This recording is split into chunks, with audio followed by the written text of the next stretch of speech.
দর্শক স্বাগতম টিটিএন লাইভে। আমি আছি মোহাম্মদ আহসানুল হক আপনাদের সাথে।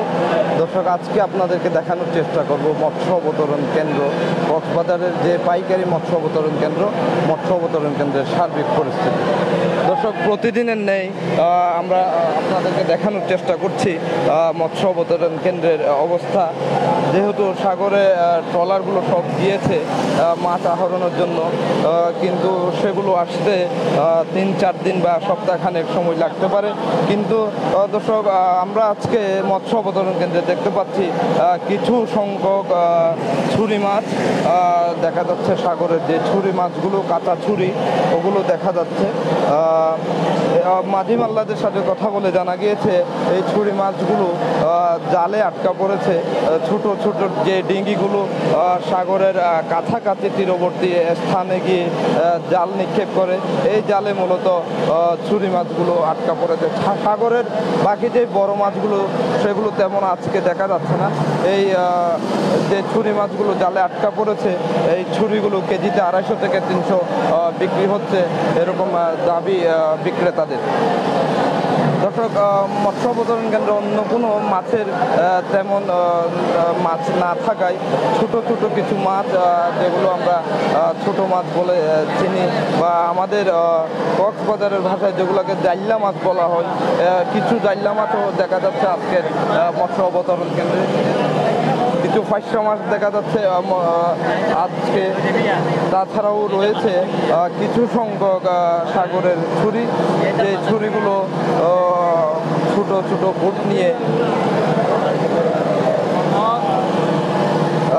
যা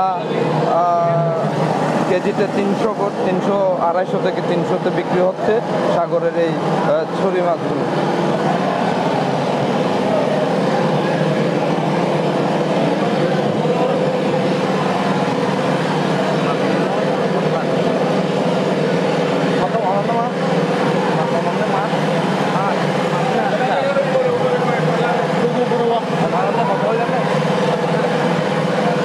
দর্শক কথা বলার চেষ্টা করব এখানকার একজন ব্যবসায়ীর সাথে।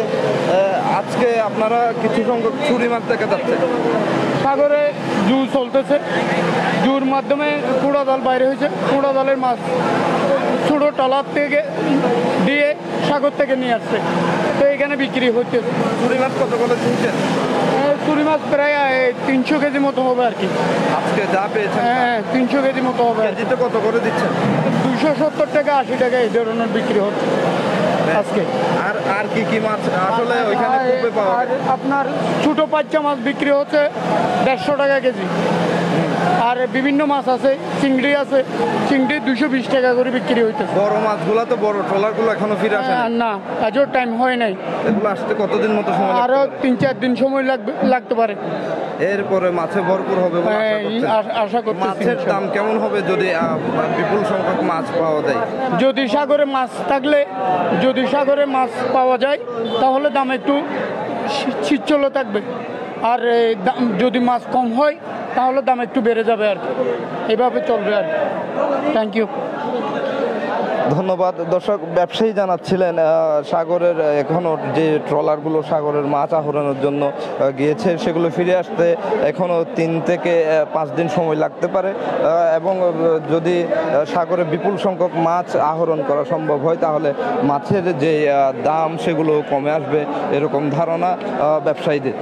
300 কেজির মতো ছুরি মাছ আজকে বাজারে মৎস্য অবতরণ কেন্দ্রে এসেছে।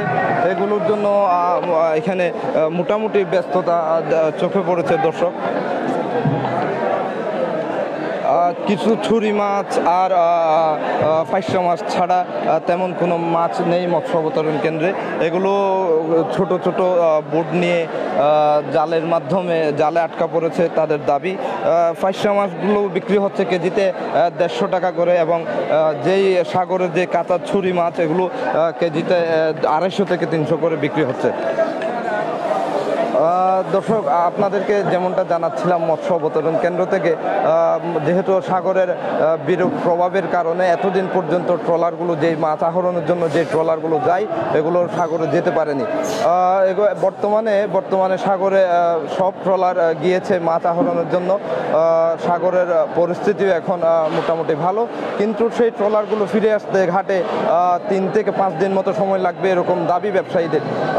দর্শক, তারা এও দাবি করছে যদি মাছ বিপুল সংখ্যক মাছ আহরণ করা সম্ভব হয় তাহলে সাধারণ মানুষের নাগালের ভিতরে চলে আসবে ইলিশ সহ সকল মাছের দাম। যেহেতু এখনও ট্রলারগুলো ফিরে আসেনি, সেজন্য ছোট ছোট যে বুটগুলো রয়েছে এগুলোতে করে অল্প সংখ্যক মাছ আজকে ফিশারি ঘাটে এসেছে। দর্শক, আপনাদেরকে সার্বিক পরিস্থিতি জানাচ্ছিলাম কক্সবাজারের একমাত্র অবতরণ কেন্দ্র, মৎস্য অবতরণ কেন্দ্র থেকে। এতক্ষণ টিটিএন লাইভে সাথে থাকার জন্য সকলকে অসংখ্য ধন্যবাদ।